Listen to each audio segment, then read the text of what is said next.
karena musibah itu kalau dalam bahasa Arab berasal dari kata asoba yusibu musibatan. Secara harafiah kata musibah itu ya maknanya hanya segala sesuatu yang menimpa kita. Jadi apapun yang terjadi pada diri kita, apapun yang menimpa diri kita, itu bisa disebut musibah. Jadi secara harafiah kata musibah itu maknanya netral. Tidak positif, tidak negatif, pokoknya semua yang menimpa kita itu musibah. Tapi dalam kehidupan sehari-hari, kata musibah ini biasanya kita pakai untuk hal-hal yang membuat kita susah. Jadi tidak lagi netral. Jadi yang membuat kita susah kita sebut musibah. Yang enak-enak tidak kita sebut musibah. Padahal secara harafiah, baik yang enak maupun tidak enak itu adalah sesuatu yang menimpa kita. Jadi itu secara harafiah. Makanya dalam Al-Quran itu bahkan harta, bahkan anak-anak itu disebut fitnah. Sesuatu yang menimpa kita, bisa jadi ujian. Dengan logika bahwa baik itu peristiwa menyenangkan atau peristiwa tidak menyenangkan dalam hidup kita, itu hakikatnya ya ujian dari Allah. Yang ditunggu nantinya adalah respon kita, sikap kita terhadap musibah itu. Apakah respon kita nanti membuat kita semakin dekat dengan Allah atau semakin jauh dengan Allah? Apakah banyaknya harta kita membuat kita semakin dekat dengan Allah atau semakin jauh dengan Allah? Apakah anak-anak kita, apakah kesuksesan kita akan membuat kita semakin dekat dengan Allah atau semakin jauh dengan Allah?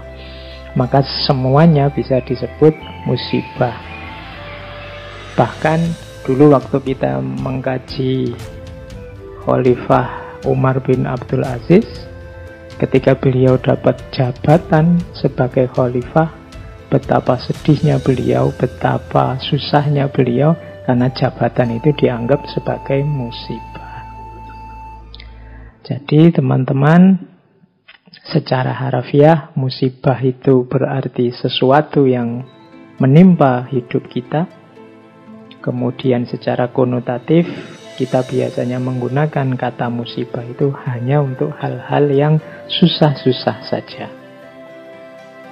Meskipun kalau direnungi lebih dalam, sebenarnya ya semua apa yang kita alami, semua yang kita rasakan, apakah itu menyenangkan atau tidak menyenangkan, itu hakikatnya juga musibah, sesuatu yang menimpa kita.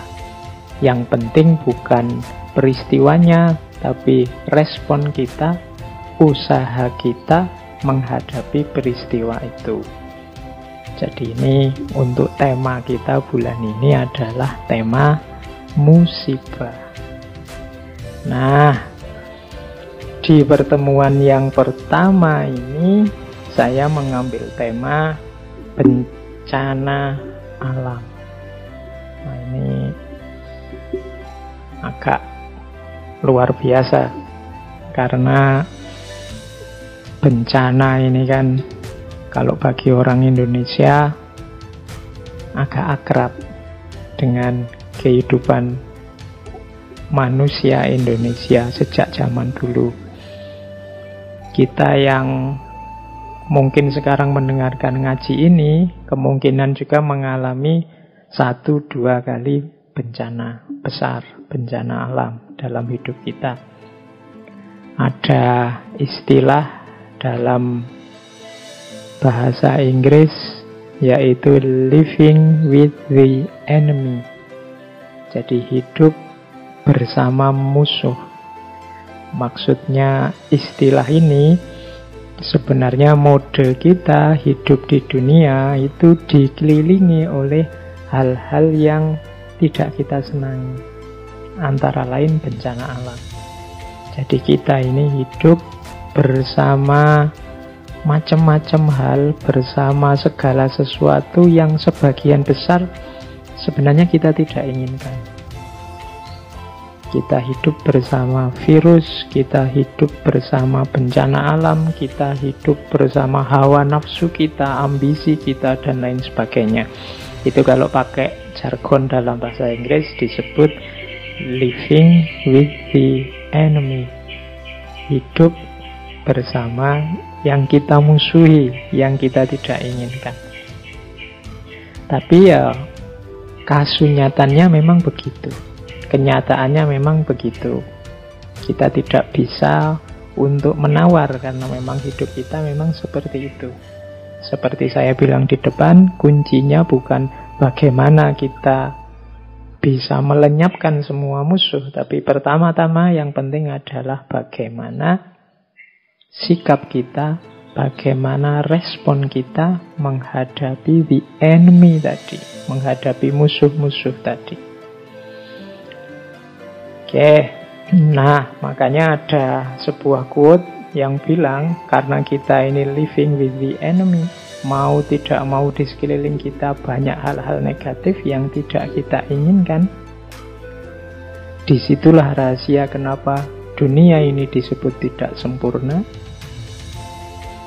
Maka jargon yang sering disebut adalah bahwa rahasia dari menghadapi krisis atau bencana pada saat hidup kita ini bukanlah gimana caranya kita membentuk dunia yang sempurna, yang serba baik, tetapi bagaimana kita mencegah dunia yang buruk ini agar tidak semakin buruk. Karena kelakuan-kelakuan kita, karena respon-respon kita yang keliru. Kita berhadapan dengan sungai yang mungkin banjir. Kita berhadapan dengan laut yang mungkin tsunami. Kita dijajari oleh gunung-gunung yang mungkin meletus. Nah, sikap kita nanti menentukan apakah banjirnya sungai, luapan tsunami, atau letusan gunung itu akan menjadi lebih buruk atau tidak.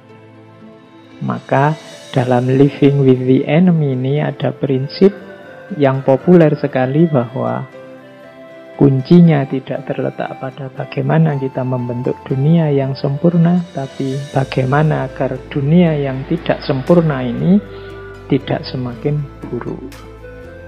Nah, itu rumus yang sering disebut orang dengan living with the enemy.